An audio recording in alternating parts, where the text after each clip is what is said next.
4. Me. 23 at the time. My buddy Marcos and I just got back from hiking and we're sorta cruising around town doing dumb shit. We decide to stop by this park we see and hang out. And Carl are with us too. We see this drain tunnel directly below a tall grass hill near the park. Group of kids are going in. They leave their scooters on the asphalt nearby. This is Summerlin. Ain't nobody worried about theft there LMAO. They're all visibly scared. Maybe 10 to 12 years old? Daring Eco-Third to go in first. Finally they go in. They've been in the tunnel for like 5 minutes now. I suggest to Marcos that we go up to the bars of the tunnel and scream like banshees. No one is around near the tunnel, so Marcos agrees. We sneak up to the edge of the tunnel. Put our faces against the iron bars. Make the most 2000s-esque screamer pop-up scream sounds we can manage to make. Listen for a second. We hear the kids inside freaking the fuck out. Yelling about skinwalkers and Slenderman. We run up the side of the hill, laughing our asses off. Watch the kids run out of the tunnel fast as fuck. We run over to the park. We're sitting at a bench. M is smoking, Carl is talking random shit with Marcos and I. 4 visibly shaken kids run up to us. Guys. Did you see someone go near the tunnels a few minutes ago? Nope.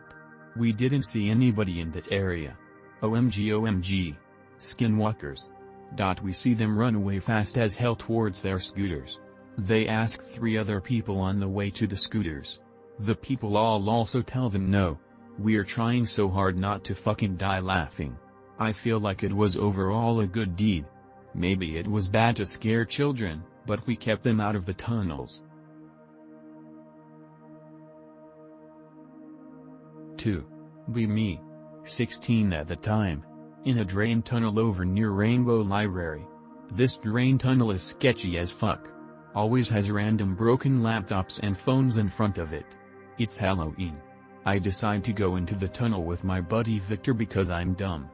Get about half a mile in or so. We see a mattress and someone's living area. We start getting sketched out. Keep walking a little further. We run into this lady. She's got these John Lennon-looking glasses on and a red jacket. She's crouched in a corner, smoking invisible cigarettes, murmuring to herself. Missing like all her teeth. Probably 30-something but looks 80. I decide we should talk to her. I go up and introduce myself. She shakes my hand and starts talking to us about the fucking aliens and the fucking pigeons, and man, the aliens are fucking angels and they put fucking tinfoil in the pigeons to make them fly south. We're just like what the fuck, but it's also kinda funny to us. She proceeds to tell us about how she was abducted in a van and the aliens did experiments on her to replace parts of her brain with tinfoil and now she can communicate with angels. We're just playing along like that's crazy.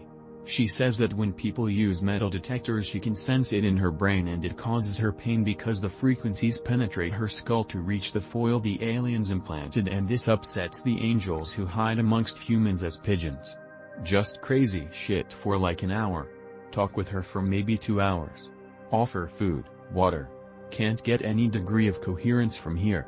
Eventually we just wind up giving her some spare change we had and leaving. Still no idea if she was on strong deliriants or just schizo, maybe both. Reminded me of how they say people act when they take Datura. So, I've got 4 that stand out, and 2 of them are more funny than anything. I'll green text these like a goofy mofo. 1. Me. 21 at the time. Been hanging out with my friends, let's call them Carl and Dem. We're sitting around playing guitar and drinking in Carl's living room. Dude's house borders a retention basin. Retention basin has a tunnel in it. It's like 8 p.m. and we decide to grab a flashlight and go through the tunnel. About a mile into the tunnel and it's just all graffiti and spiders. Carl sees a small side tunnel and points it out to us. Probably like 5 feet tall lol. No way could any of us get through without ducking hardcore. I decide to yell into the tunnel. I yell "Ollie Ollie oxen free." A few seconds pass and nothing. And then, a loud ass banging noise. Like someone hitting concrete with a stick. We're freaking out but also too stupid to be super afraid. Carl yells, "Hey there Delilah, what's it like in New York City?" Banging sound stops for a second. Ice cream truck music starts coming from the hole. Starts to get louder. Louder. M is like, "I'm getting the fuck out of here." We all sorta assume some homeless dude or tigers are fucking with us and follow him out of the tunnel. Sit on a half wall near the tunnel for about a half an hour while M smokes. We see a scruffy ass homeless dude walk out of the tunnel while we're sitting on the wall. We wave at him. Some weird and paranormal stories from my mom. Mind you, she was born in 1982 in what was then Yugoslavia, now Serbia. She had a tough life and all, from being homeless at 19 until 21 to being in an abusive marriage for 17 years. Here is one of her shorter stories through life, so LMK if you want more. I will green text it from her perspective. Be me. Late teen. School trip, so we get on a bus and go to the capital. Funtimes.exe. Couple days pass. One night we are just drinking on a beach and relaxing. Near the beach is a forest.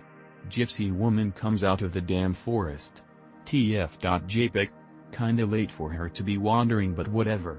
She says that she can see into the future. All the guys laugh at her, asking her to predict when they will shit next and so on etc. She doesn't care what they are saying. Keeps focusing on me and tries to approach me. My friend, let's call her Sarah, approaches her. Gypsy lady gives in and tells her how she will marry a man in a white outfit. The man she married was a painter. Finally approaches me. Pretty much begs me to read me my future. Sure, why not? Tells me how dark times are coming and I will have to stay strong for my 2 boys. I'm sorry, what?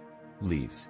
She never saw her again, but she did tell me that she had told her all this before she became homeless.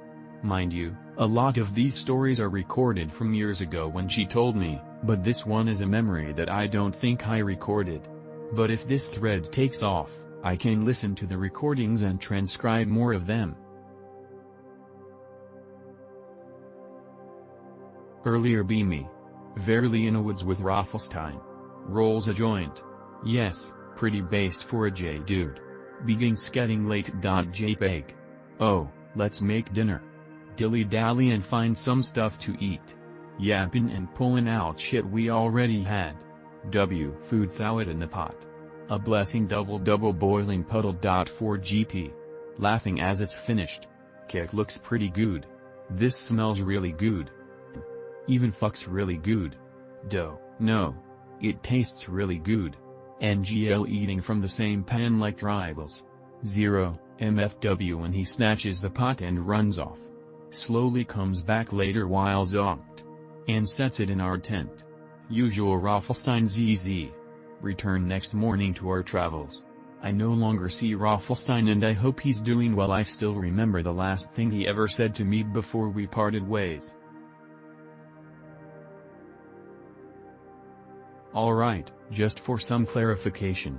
I'm an atheist and a full-blown non-believer in the supernatural or paranormal. But I genuinely don't really understand what the fuck I saw, so I thought I'd drop here to share away from friends who may think me insane. Be me. Work at restaurant until 1 a.m. 3 times a week. Night train usually passes around 1:25 not far from where I work. Service only runs 1 train an hour at night. On Wednesday some shithead clients stay until 1:20 and I miss my fucking train. Have to stay at station for a full hour in the middle of the night. Street is quiet as fuck. Not too strange, but unusual, there's usually a few cars coming and going. Reach station. It's a small one, not even guards at this time. No other passengers, but that's more common than not. Pull out phone, start watching YouTube. Mildly paranoid looking around. Area's a shithole, don't wanna get mugged. Station is pretty well lit so it's not like it's creepy. Still watching YouTube when I see something on the corner of my eye. Turn to find a fucking shadow. It's not person shaped. It's not even that big. It's just a fucking dark shadow in the middle of the fucking station. Blink a few times. Move my head around. Figure it's a literal shadow creating some weird visual effect. Stand up to get an even better angle. Shadow's still fucking there. Start to get mildly scared. Doesn't even occur to me to snap a pic. Stay frozen in place. Too nervous to get closer now, but also worried of what may happen if I turn around. Before I can do anything else, a car passes by the street and the light seems to just vanish the shadow. It's gone now. I am slightly rattled for the rest of the night and also be nervous when I went there again on Friday. If T was a trick of the light, it should have returned when the car passed, right? And I have no medical history with hallucinations. Hard for it to be a dream. My dreams are never that vivid. Dunno what to make of it.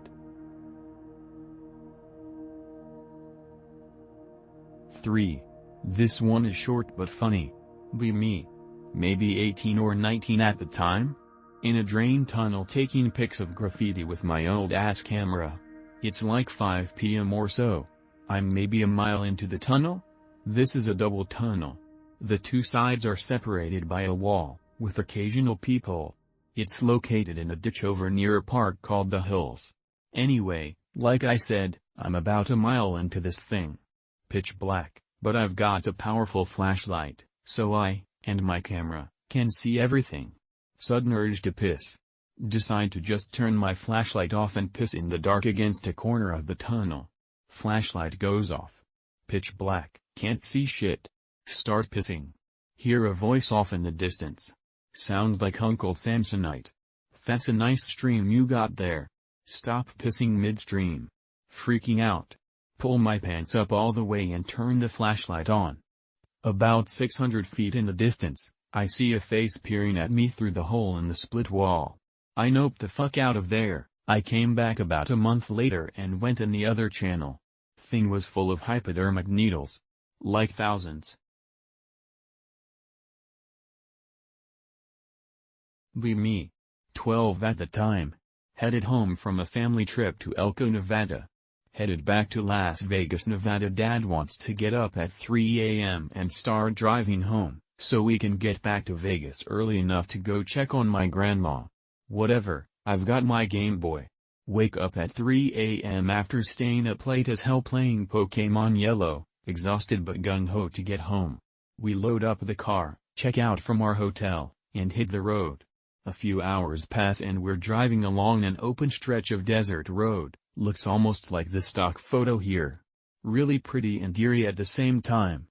No other cars on the road except for us. It was the summertime, and it seemed like the sun was just barely peeking its head out at us. You could see silhouettes of Joshua trees on the sides of the road and occasionally rabbits would hop out in front of us. All of a sudden, we start to hear this grinding noise. Sounds almost like gears trying to mate with broken teeth or metal being crushed. We're both looking around for the source of the sound. We both see this huge semi-truck driving in the middle of the desert, smoking and on fire. It's just hauling its way through the darkness, bellowing smoke and making that grinding noise. My dad pulls out his flip phone to call 911. Truck seemingly just vanishes right as he does this. Smoke everywhere, no sight of the actual truck. We're both freaking out, looking everywhere to see if maybe the truck just managed to escape our view. It's gone. This memory still sticks with me all these years later. There are two events I have that are maybe unexplainable. One day from the Aldi finds section my girlfriend gets cheap pair of navy blue sneakers. She wears these navy blue sneakers all the time, basically become her favorite shoes. Always help match her outfits to the shoes, like a navy blue shirt or a navy blue flannel. One day when hanging out, I notice that her navy blue shoes are completely black. She is equally surprised, so we do some tests like holding up black-colored fabrics etc. These fucking shoes are the most inky pitch black material that could be manufactured. There is no way in hell they could ever be mistaken for the color navy blue in any light. We both are freaked out by this and I convince her to throw her shoes in the garbage. I talk with her about it to this day, but it freaks her out too much and she doesn't like it. The second event I have no witness than my own two eyes. Be me taking a shit on the toilet, staring straight ahead I guess I forgot my phone. Looking at the clutter on the counter, annoyed my girlfriend left her stuff in the bathroom. There is also 2 rubber bands from work I had set there myself before taking a shower. Be rehearsing in my head what I'll say to her about cleaning her stuff up when I get out. The whole time I'm taking a shit I'm looking at this stuff on the counter, thinking about it. Decide I need to pick up my rubber bands before I remind her, as to not be a hypocrite. Get done taking a shit, wipe my ass, stand up, look down at my pants to pull them up. Thinking in my head this whole time, I'm gonna pick up those damn 2 rubber bands. When I turn my head up and look forward again, there is only her stuff on the counter. MFW, I stand there dumbfounded, then try to figure out where they could have fallen to. No breeze, no open window, no open vent, it's like there never were any rubber bands. Pretty non-consequential, but it's changed my view on reality.